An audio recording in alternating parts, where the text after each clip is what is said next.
नमस्कार, मैं हूँ मनविंदर और मेरे चैनल एमबी स्पीक्स पे आप सभी लोगों का बहुत स्वागत है। आज 10 अगस्त गुरुवार प्रधानमंत्री नरेंद्र मोदी ने जिस समय जवाब दे रहे थे वो अविश्वास प्रस्ताव पे, ऐसे लग रहा था कि ये दिन एक यादगार दिन है। क्योंकि जिस तरीके से प्रधानमंत्री नरेंद्र मोदी ने धोया विपक्ष को, वो कहते हैं ना कि भिगो-भिगो के मारना, लाइक दैट ओनली। और कभी आपको ध्यान हो, खेल के मैदान में जिस तरीके से नरेंद्र मोदी ने तंज कसे, ऐसा लग रहा था कि वो खेल के मैदान में चौके-छक्के उड़ा रहे हैं। आज जितना इंतज़ार विपक्ष को था ना मोदी का, उन्हें सुनने का, तो उन्होंने विपक्ष को सही तरीके से सुना दिया। और मैं समझती हूँ कि इसकी कल्पना अधिकांश लोगों ने की थी, जो होने वाला था सदन में। देखिए, मोदी सरकार के खिलाफ विपक्षी दलों का लाया गया अविश्वास प्रस्ताव कई मायनों में मोदी सरकार के लिए एक कहिए कि अपने आप से मिल गया गिफ्ट साबित हुआ। ये उन्होंने बात कही भी कि अपने 2 घंटे 12 मिनट के भाषण में उन्होंने ये कहा कि बहुत अच्छा किया विपक्ष ने, ये उन्होंने जो अविश्वास प्रस्ताव लाया है और इसके ज़रिए सच्चाई सामने आ गई। और उन्होंने भगवान का भी धन्यवाद किया, विपक्ष का भी धन्यवाद किया कि भगवान बड़े दयालु हैं, उनकी जो मर्ज़ी होती है किसी को फ़ायदा पहुँचाने की, तो वो कोई ना कोई माध्यम बना देते हैं। और ये जो फ़ायदा मिला है मोदी सरकार को, ये विपक्ष के ज़रिए मिला है। भगवान ने विपक्ष को इसके लिए चुना, इसके लिए उन्होंने भगवान का धन्यवाद भी किया और उन्होंने विपक्ष का भी धन्यवाद किया। और उन्होंने विपक्ष को सुझाया कि वे इसका प्रस्ताव आगे भी लेके आएँ, क्योंकि 2018 में भी ईश्वर का आशीर्वाद बन करके अविश्वास प्रस्ताव आया था सदन में, काफ़ी हो हल्ला हुआ था। और उसके बाद उसी दिन नरेंद्र मोदी ने ये कहा था कि हमारी सरकार के लिए ये फ्लोर टेस्ट नहीं है, ये फ्लोर टेस्ट विपक्ष का है। वही हुआ, जब मतदान हुआ तो जितने वोट विपक्ष के पास थे, उतने वो जमा भी नहीं कर पाए। यानी कि जनता ने उनमें विश्वास नहीं जताया और वो सदन में अविश्वास प्रस्ताव ला रहे थे।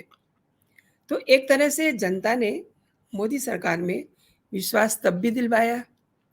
आज फिर उन्होंने कह दिया कि 2028 में वो तैयारी से आए, क्योंकि इस बार उनको मज़ा नहीं आया, ठीक से तैयारी नहीं की हुई थी। मणिपुर पे चर्चा करनी थी, लेकिन वो और चीज़ों में व्यस्त रहे।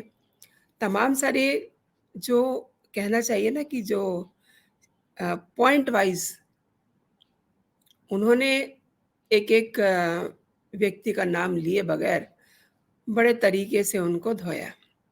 अब अगर मैं राहुल की बात करूँ, तो उन्होंने कहा कि अ, बिना नाम लिए कहा उन्होंने कि कुछ लोगों को उन्होंने सुना जो दिल से बोले थे। और उन्होंने ये कहा था कि आज वो दिमाग का इस्तेमाल नहीं करेंगे। तो उन्होंने दिल से बोला, उसको सुना उन्होंने और उन्होंने कहा कि मुझे पता चल गया कि उनके मन में मोदी के प्रति बहुत प्रेम है। इसीलिए तो अगर मैं पानी पीऊँ, तो कहते हैं कि लो, मोदी तो प्यासे रह गए, अब पानी पी रहे हैं। अगर मैं पसीना पोंछता हूँ, तो कहते हैं लीजिए, हमने तो मोदी के पसीने छुड़ा दिए हैं।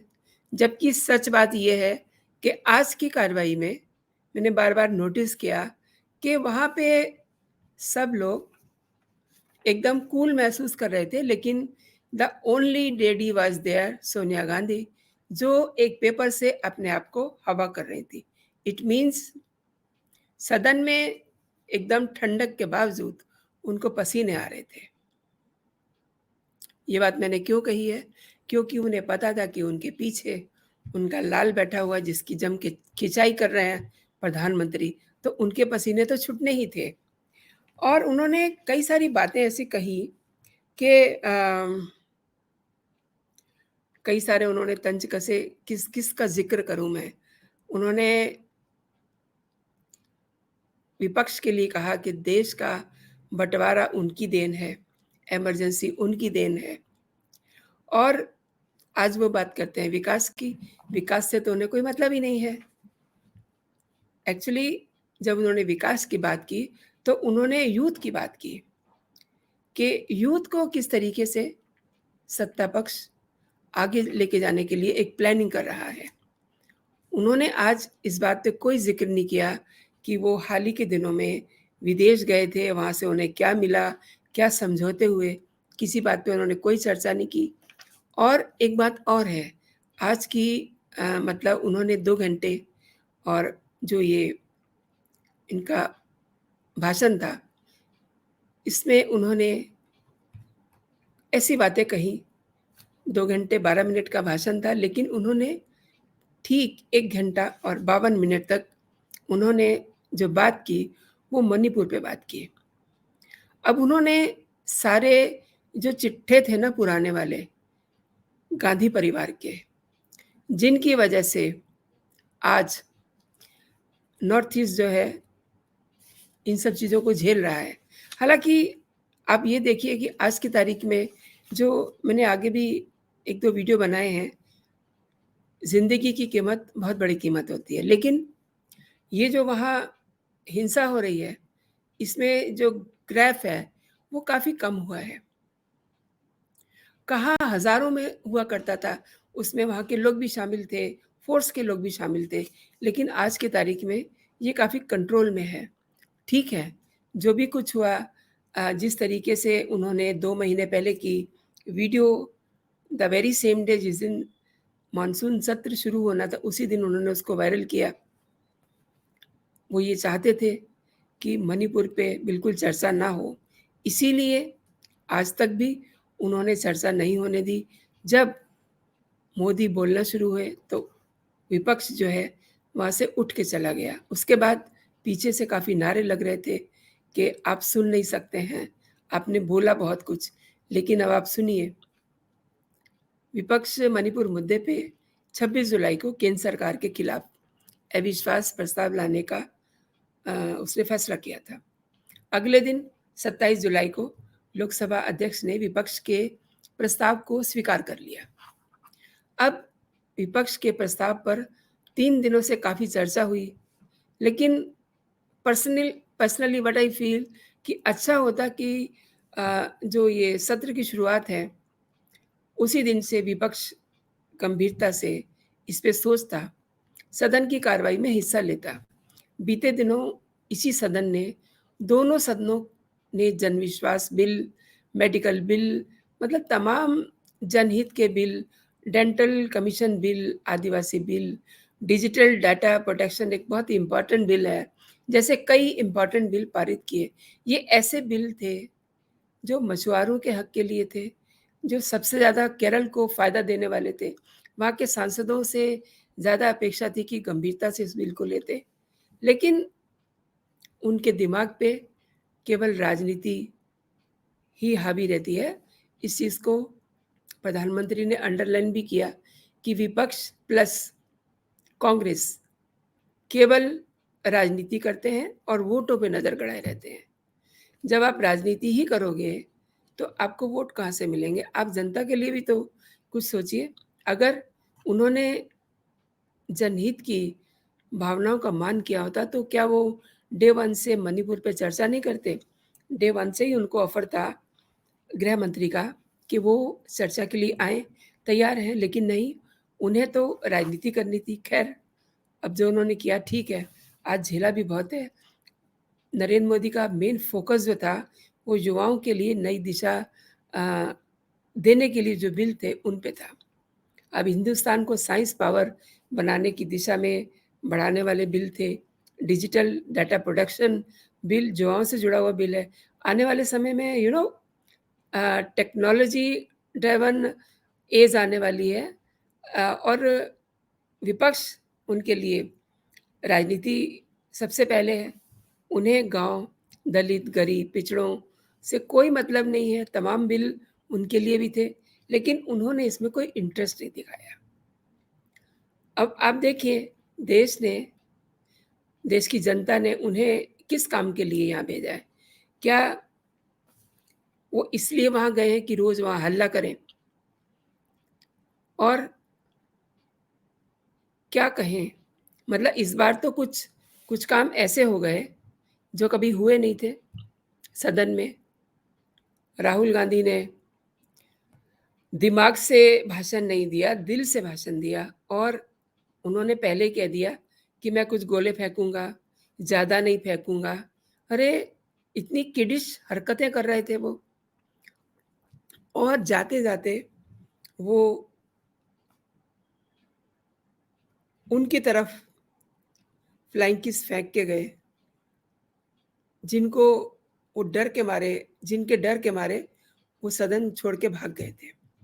स्मृति ईरानी की तरफ उन्होंने फ्लाइंग किस छोड़ी थी, उधर कई और महिलाएँ भी थी। बाद में इसके ऊपर कंप्लेन भी की गई है और कई सारे ऐसे काम हुए हैं जो पहली बार वहाँ संसद में हुए हैं, सदन में हुए हैं। राहुल गांधी को लेकर के भी उन्होंने काफ़ी सारे तंज कसे कि उन्होंने जो भी बोला वो दिल से बोला, लेकिन अगर दिमाग से बोला होता तो कोई काम की बात बोलते। ये प्रधानमंत्री ने अंडरलाइन किया इसको। अब आप देखिए प्रधानमंत्री ने ये कहा कि मैं अगर पानी पीता हूँ तो मुझे कहते हैं कि ये पानी पी-पी के भाषण देते हैं। अगर मैं पसीना पोंछता हूँ तो कहते हैं कि हमने इनके पसीने छुटा दिए। लेकिन मैंने आपको बताया ना कि आज जिस समय प्रधानमंत्री बोल रहे थे, पूरा सदन आराम से बैठा हुआ सुन रहा था। केवल केवल और केवल the only lady was there Sonia Gandhi, जो उस समय पेपर से खुद को हवा कर रही थी। शायद से पसीने उनके छूट रहे थे। अब आप देखिए, एक और उन्होंने तंज कसा कि जिस इंसान को हरी मिर्च और लाल मिर्च का फ़र्क नहीं पता, वो प्रधानमंत्री बनने के सपने देख रहा है। तो आप समझ रहे हैं ना ये तंज उन्होंने किस पे कसा? अभी पिछले दिनों एक बड़ी हास्यास्पद बात राहुल गांधी ने कर दी थी। उन्हें तुअर की दाल में कोई फ़र्क समझ में नहीं आया और इस पे तमाम उनको ट्रोल किया गया सोशल मीडिया पे। अब इसीलिए प्रधानमंत्री ने उनके लिए ये कहा कि जिन्होंने कभी गमले में मूली भी नहीं उगाई है, वो खेतों में जाकर के देखते हैं कि क्या हो रहा है। अभी कुछ दिन पहले ही राहुल गांधी अपनी टीम के साथ बरसाती मौसम में धान की खेती देखने गए थे। तो ये सब जो ड्रामेबाज़ी थे, जो ड्रामेबाज़ी राहुल करते रहते हैं, उनको मोदी ने बहुत अंडरलाइन करके सबके सामने रखा। यही वो सुनना चाह रहे थे। इन्हें किसने कहा था कि आप केवल मोदी से ही सुनिए? ये बात तो अमित शाह भी कह रहे थे कि हम चर्चा करेंगे मणिपुर के मामले पे, लेकिन उनको चाहिए थे प्रधानमंत्री नरेंद्र मोदी। तो नरेंद्र मोदी को जिस गर्मजोशी से वो याद कर रहे थे ना, उसी गर्मजोशी से उन्होंने तंज कस-कस के उनको भिगो-भिगो के मारा। अब आप ये देखिए कि ये लोग केवल और केवल राजनीति करते हैं। इन्हें दलितों से, गरीबों से, पिछड़ों से कोई मतलब नहीं है, कोई इंटरेस्ट नहीं है। अरे देश की जनता ने आपको भेजा है सदन में, किस लिए भेजा है? कि आप वहाँ जाके ये सब तमाशे करें? अच्छा, कुछ विपक्षी दलों के आचरण ने ये सिद्ध कर दिया है, ये भी प्रधानमंत्री ने अपने भाषण में कहा कि देश से ज़्यादा उन्हें अपने दल, अपने परिवार की फ़िक्र है। उनके दल, उनके परिवार उनकी प्राथमिकता है, ना कि देश, ना कि देश की जनता उनके लिए कोई मायने रखती है। काफ़ी सारी बातें उन्होंने की, मैं आपको क्या-क्या गिनाऊँ? और अब ये देखिए, जिस चीज़ को हम सोच रहे थे ना कि आज का सीन क्या होने वाला है, तो आज का सीन वैसा ही हुआ, जैसा कम से कम मैं जो अज़्यूम कर रही थी। What I was assuming, the same thing was happening there in सदन। किस तरीके से प्रधानमंत्री ने अविश्वास प्रस्ताव पे पूरे विश्वास के साथ सभी बातों को उन्होंने उनका ज़िक्र किया, अपने जो उन्होंने विकास कार्य किए थे, उनका ज़िक्र किया। जो घटिया हरकतें पिछले 2 दिन में विपक्ष ने की थी, उनका ज़िक्र किया। किस तरीके से वहाँ बातें कही गई, उनका ज़िक्र हुआ। तो दोस्तों, ये जो उनकी इच्छा थी ना, अब शायद वो जब भी कभी अविश्वास प्रस्ताव लाएँगे, तो उससे पहले जैसा कि प्रधानमंत्री ने भी कहा कि जब आप 2028 में आएँगे ना, तो आप पूरी तैयारी करके आइएगा। तो अब या तो वो अविश्वास प्रस्ताव लाएँगे नहीं, या तो फिर वो इसके लिए कोई और बड़ी तैयारी करके आएँगे, जिसकी मुझे संभावना बहुत कम है। तो दोस्तों, अभी के लिए इतना ही। आप अपना और अपनों का ख़्याल रखिए और हाँ, ये वीडियो आपने देखा, आपको कैसा लगा? मैं चाहूँगी कि इस पे आप अपनी टिप्पणी ज़रूर दें, ताकि मुझे पता चले कि आपको मेरे वीडियो पसंद आ रहे हैं या नहीं। दूसरी बात, जो दर्शक मेरे साथ जुड़ रहे हैं पहली बार, वो मेरे चैनल को सब्सक्राइब कर लें, ताकि जो भी मेरा लेटेस्ट कंटेंट हो, आपको सबसे पहले मिले, सबसे पहले आप तक पहुँचे। आप अपना और अपनों का ख़्याल रखिए, खुश रहिए, स्वस्थ रहिए। जय हिंद, जय भारत।